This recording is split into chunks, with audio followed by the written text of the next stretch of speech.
ಹಿಂದೂ ದೇವರ ನಾಮ ಹಾಡಿದ ಮುಸ್ಲಿಂ ಯುವತಿ ಸುಹಾನಾ ಸೈಯದ್ ಮೂಲಭೂತವಾದಿಗಳಿಂದ ಸುಹಾನಾ ಸೈಯದ್ ಬಗ್ಗೆ ಫೇಸ್ಬುಕ್ನಲ್ಲಿ ನಿಂದನೀಯ ಒಂದು ಸ್ಟೇಟಸ್ಗಳನ್ನ ಹಾಕೊಳ್ಳಲಾಗಿತ್ತು. ಒಂದು ಕಡೆ ಫೇಸ್ಬುಕ್ನಲ್ಲಿ ನಿಂದನೀಯ ಆದರೆ ಮಗದೊಂದು ಕಡೆ ಮುಸ್ಲಿಂ ಮುಖಂಡರಿಂದ ಸುಹಾನಾಗೆ ಬೆಂಬಲ ದೊರೆತಿದೆ.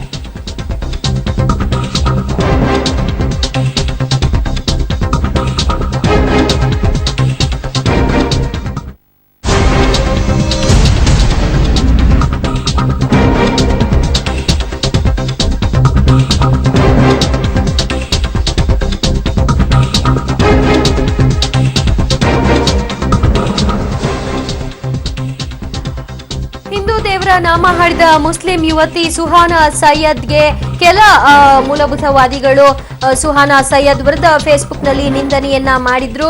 ಈ ನಿಂದನೆ ವಿಚಾರಕ್ಕೆ ಸಂಬಂಧಪಟ್ಟ ಹಾಗೆ ಸಾಕಷ್ಟು ಕಡೆ ಚರ್ಚೆ ಆಯಿತು. ಒಂದು ಕಡೆ ಫೇಸ್ಬುಕ್ನಲ್ಲಿ ನಿಂದನೆ ಆದ್ರೆ ಮಗದೊಂದು ಕಡೆ ಮುಸ್ಲಿಂ ಮುಖಂಡರು ಆಕೆಗೆ ಬೆಂಬಲವನ್ನ ಸೂಚಿಸಿದ್ದಾರೆ.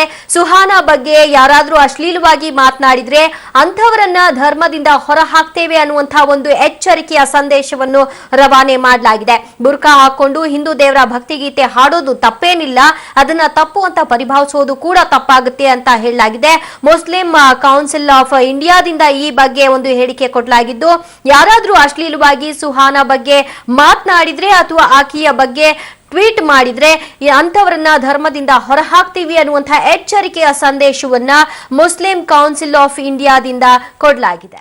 ಈ ಬಗ್ಗೆ ಹೆಚ್ಚಿನ ಡೀಟೇಲ್ಸ್ ಕೊಡ್ತಾರೆ ನಮ್ಮ ಪ್ರತಿನಿಧಿ ಪವಿತ್ರ ಕರ್ತಲ. ಪವಿತ್ರ, ಮುಸ್ಲಿಂ ಕೌನ್ಸಿಲ್ ಆಫ್ ಇಂಡಿಯಾದಿಂದ ಏನ್ ಹೇಳಿಕೆ ಕೊಡಲಾಗಿದೆ? ಈಗ ಸುಹಾನಾ ಪರವಾಗಿ ನಿಂತಿದ್ದಾರೆ ಅನ್ನುವಂತಹ ಮಾಹಿತಿ.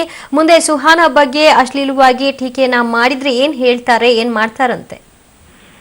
ನಿಜ ದಿವ್ಯಾ, ಈಗಾಗಲೇ ಒಂದು ಒಳ್ಳೆ ಬೆಳವಣಿಗೆ ಅನ್ಸುತ್ತೆ. ಈಗಾಗಲೇ ಸಾಕಷ್ಟು ಸಾಮಾಜಿಕ ಜಾಲತಾಣಗಳಲ್ಲಿ ಕೆಲ ಮುಸ್ಲಿಂ ಯುವಕರಿಂದ ಟೀಕೆಗೆ ಗುರಿಯಾಗಿರುವಂತಹ ಸುಹಾನಾ ಬೆಂಬಲಕ್ಕೆ ಈಗ ಮುಖ್ಯವಾಗಿ ಮೌಲ್ವಿಗಳೇ ಬೆಂಬಲಕ್ಕೆ ನಿಂತಿರೋದು ಒಳ್ಳೆ ಬೆಳವಣಿಗೆ ಅನ್ಸುತ್ತೆ.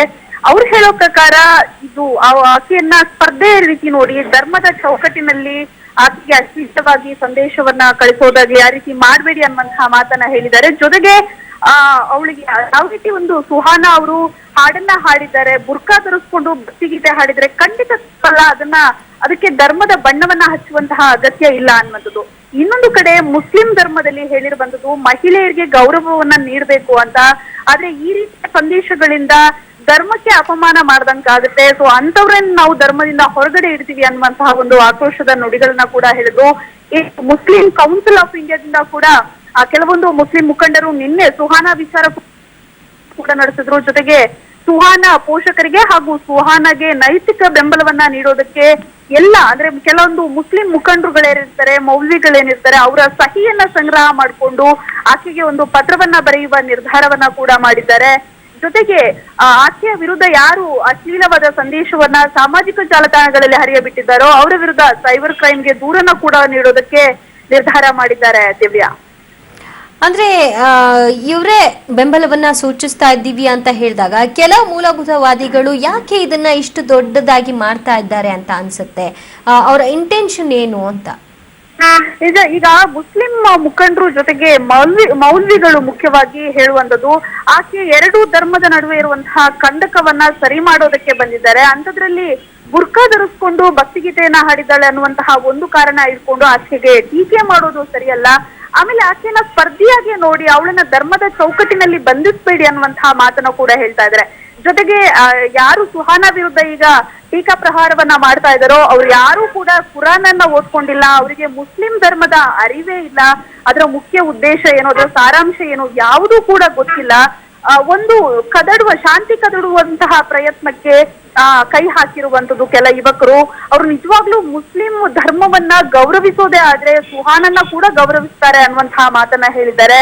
ಇನ್ನೊಂದು ಮುಖ್ಯವಾಗಿ ಸೈಬರ್ ಕ್ರೈಮ್ಗೆ ಯಾರು ಸುಹಾನಾ ವಿರುದ್ಧ ಈ ರೀತಿ ಟೀಕೆಯನ್ನ ಮಾಡಿದ್ದಾರೋ ಅವರ ವಿರುದ್ಧ ಸೈಬರ್ ಕ್ರೈಮ್ಗೆ ದೂರನ್ನ ಕೊಡೋದಕ್ಕೂ ಕೂಡ ಈಗಾಗಲೇ ನಿರ್ಧಾರವನ್ನ ಮಾಡಲಾಗಿರುವಂತದ್ದು. ದಿವ್ಯಾ, ಥ್ಯಾಂಕ್ ಯು ಪವಿತ್ರ ನಿಮ್ಮೆಲ್ಲ ಮಾಹಿತಿಗೆ. ಒಂದು ಕಡೆ ವಿಶ್ವವ್ಯಾಪಿ ಇವತ್ತು ಅಂತಾರಾಷ್ಟ್ರೀಯ ಮಹಿಳಾ ದಿನವನ್ನು ಆಚರಣೆ ಮಾಡ್ತಾ ಇದ್ರೆ ಭಾರತದಲ್ಲಿ, ಅದರಲ್ಲೂ ಹೆಚ್ಚಾಗಿ ಇವತ್ತು ಭಾರತದಲ್ಲಿ ನಡೀತು, ಅದರ ನಿನ್ನೆ ಕರ್ನಾಟಕದಲ್ಲಿ ಪ್ರಾರಂಭ ಆಗಿರೋದು, ಒಂದು ಹೆಣ್ಣು ಮಗಳು ತನಗಿರುವಂತಹ ಒಂದು ಅದ್ಭುತ ಕಲೆಯನ್ನ ಪ್ರಚುರಪಡಿಸುವುದಕ್ಕೆ ಅವಕಾಶ ಕೊಡುತ್ತಿರುವಂತಹ ಮತಾಂಧರು. ಬರ್ತಿರುವಂತಹ ಮಗದೊಂದು ಬ್ರೇಕಿಂಗ್ ನ್ಯೂಸ್. ಹಿಂದೂ ದೇವರ ಹಾಡು ಹಾಡಿ ಸೈ ಎನಿಸಿಕೊಂಡಿದ್ದಂತಹ ಮುಸ್ಲಿಂ ಯುವತಿ ಸುಹಾನಾ ಸೈಯದ್. ಹಿಂದೂ ದೇವರ ಹಾಡು ಹಾಡಿದ್ದಕ್ಕೆ ಸುಹಾನಾ ಸೈಯದ್ಗೆ ಸಾಮಾಜಿಕ ಜಾಲತಾಣದಲ್ಲಿ ಬೆದರಿಕೆ ಕೂಡ ಹಾಕಲಾಗ್ತಾ ಇದೆ. ಮೂಲಭೂತವಾದಿಗಳ ವರ್ತನೆಗೆ ಬಿಜೆಪಿಯ ಸಂಸದ ಪ್ರತಾಪ್ ಸಿಂಹ ಖಂಡನೆ ವ್ಯಕ್ತಪಡಿಸಿದ್ದಾರೆ. ಇದೀಗ ಬರ್ತಾ ಇದೆ ಬ್ರೇಕಿಂಗ್ ನ್ಯೂಸ್.